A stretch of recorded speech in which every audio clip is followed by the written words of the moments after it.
જય માતાજી બધાને। તો ફ્રેન્ડ્સ, ગરમીમાં જનરલી આપણને જમવાની ઈચ્છા ઓછી થતી હોય છે, પણ આજે આપણે વધેલા ભાતમાંથી એટલી ટેસ્ટી વાનગી બનાવીશું ને કે ખાવાની ખૂબ જ મજા પડી જશે। અને સાથે આપણે નાસ્તાનો સ્વાદ 100 ગણો વધે ને એવી ટેસ્ટી ચટણી પણ તૈયાર કરીશું। તો ચલો ફટાફટ બનાવવાનું શરૂ કરીએ। તો અત્યારે મારી પાસે અડધી વાટકી જેટલા ભાત છે, તો તેની સામે હું ભાતથી અડધા પ્રમાણમાં સોજી લઈશ, એટલે ચોથા ભાગની સોજી લીધી છે। અને તમારે બંને સરખા પ્રમાણમાં લેવું હોય ને તો પણ તમે લઈ શકો છો। હવે મિક્સર જારમાં વધેલા ભાત અને સોજીને લઈ લઈશું। આ સાથે આપણે 1 વાટકી જેટલું મીડિયમ ખાટું દહીં લેવાનું છે। 1 ચમચી જેટલું મીઠું ઉમેરીશું। હાલ અત્યારે હું આટલા પ્રમાણમાં મીઠું ઉમેરું છું, લાસ્ટમાં આપણે ટેસ્ટ કરી લઈશું, જો જરૂર લાગે તો આપણે પાછળથી ઉમેરી દઈશું। અને હવે એકદમ થોડું પાણી ઉમેરતા જઈને સ્મૂથ બેટર તૈયાર કરવાનું છે। અને જ્યારે પણ તમે ગ્રાઇન્ડ કરો ત્યારે પાણી વધારે ના પડી જાય એનું ખાસ ધ્યાન રાખવાનું। જો બેટર થીક હશે ને તો પાછળથી પાણી એડ કરીને બેટરની કન્સિસ્ટન્સી સેટ કરી શકાશે, પણ જો બેટર પહેલેથી જ પતલું થઈ જશે તો એ બેટરને હેન્ડલ કરવું ખૂબ જ મુશ્કેલ પડશે। તો આ રીતનું અત્યારે આપણે થીક પોરિંગ કન્સિસ્ટન્સીવાળું બેટર તૈયાર કરવાનું છે। અને બેટરમાં આપણે સોજી ઉમેરી છે, એટલે ઢાંકીને મિનિમમ 15 થી 20 મિનિટ માટે રેસ્ટ આપીશું, એટલે સોજી સારી એવી ફૂલી જાય।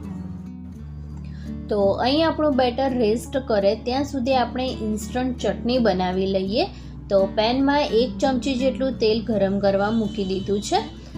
તેલ મીડિયમ ગરમ થાય એટલે 4 થી 5 લસણની કળીના રફલી ટુકડા કરીને ઉમેરીશું। આ સાથે 2 લીલા મરચાંને પણ રફલી ટુકડા કરીને ઉમેરવાના છે। અહીં આપણે તીખાશ માટે લીલા મરચાંનો જ ઉપયોગ કરવાનો છે, એટલે તીખું તમે જે રીતે ખાતા હોય એ પ્રમાણે લીલા મરચાં લેવાના।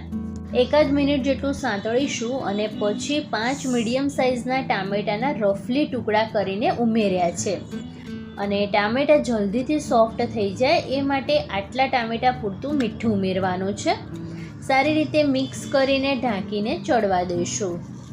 તો ફ્રેન્ડ્સ, તમને જો મારી રેસિપી જોવી ગમતી હોય અને હજી સુધી જો મારી ચેનલને સબસ્ક્રાઈબ ના કરી હોય તો પ્લીઝ મારી ચેનલને સબસ્ક્રાઈબ કરજો અને બાજુમાં આવેલા બેલ આઇકનને પણ જરૂરથી પ્રેસ કરજો, જેથી આવનારા નવા વિડીયો નોટિફિકેશન તમને મળી રહે। અને થોડીક જ વારમાં તમે જુઓ તો ટામેટાં સરસ એવા સોફ્ટ થઈ ગયા છે। તો ગેસની ફ્લેમ બંધ કરીને મિશ્રણને એકદમ ઠંડુ થવા દઈશું। અને જ્યારે ટામેટાં ઠંડા થઈ જાય પછી મિક્સર જારમાં લઈને એકદમ સ્મૂથ પેસ્ટ તૈયાર કરી લેવાની છે। તો અહીં મેં બધા જ ટામેટાને ગ્રાઇન્ડ કરી લીધા છે। અને આ ચટણી તમે આમ પણ ખાઈ શકો છો, ખૂબ જ ટેસ્ટી લાગશે। પણ હજી આપણે ચટણીનો સ્વાદ વધારવા માટે એક વઘાર તૈયાર કરી લઈએ। તો વઘારિયામાં અડધી ચમચી જેટલું તેલ ગરમ કરવા મૂકીશું અને તેલ પ્રોપરલી ગરમ થાય પછી 1 ચમચી રાઈ ઉમેરીશું।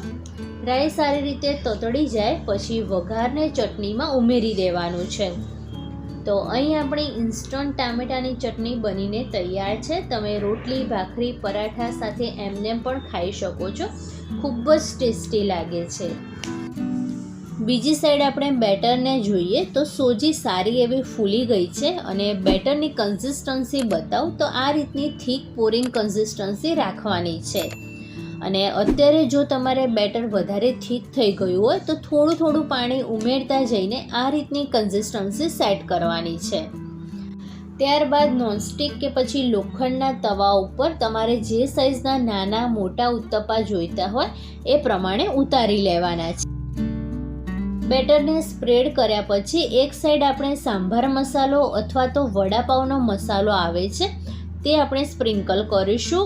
ખરેખર ઉત્તપાનો ટેસ્ટ ખૂબ જ વધી જશે। મીડિયમ ગેસની ફ્લેમ ઉપર ચડવા દઈશું અને ઉપરથી બેટર ડ્રાય થવા લાગે એટલે થોડું એવું તેલ ચારે બાજુ સ્પ્રેડ કરીને ઉત્તપાની સાઈડ ચેન્જ કરી દઈશું। તો જુઓ ફ્રેન્ડ્સ, નીચેની સાઈડથી સરસ એવું ચડી ગયું છે, સરસ એવો ગોલ્ડન કલર આવી ગયો છે। અને બીજી સાઈડ પણ આ રીતે ગોલ્ડન કલર થાય ત્યાં સુધી આપણે ચડવવાનું છે। તો અહીં ફ્રેન્ડ્સ તમને જો મારી રેસિપી સારી લાગી હોય તો પ્લીઝ વિડીયોને લાઈક કરીને ચેનલને સબસ્ક્રાઈબ કરવાનું જરાય ના ભૂલતા.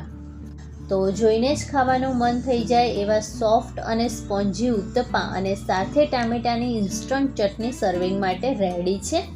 એકવાર તો ફ્રેન્ડ્સ જરૂરથી બનાવજો, ખરેખર ખાવાની ખૂબ જ મજા આવી જશે. ફરી મળીએ આવા જ નવા વિડીયો સાથે. ત્યાં સુધી bye bye. Thanks for watching.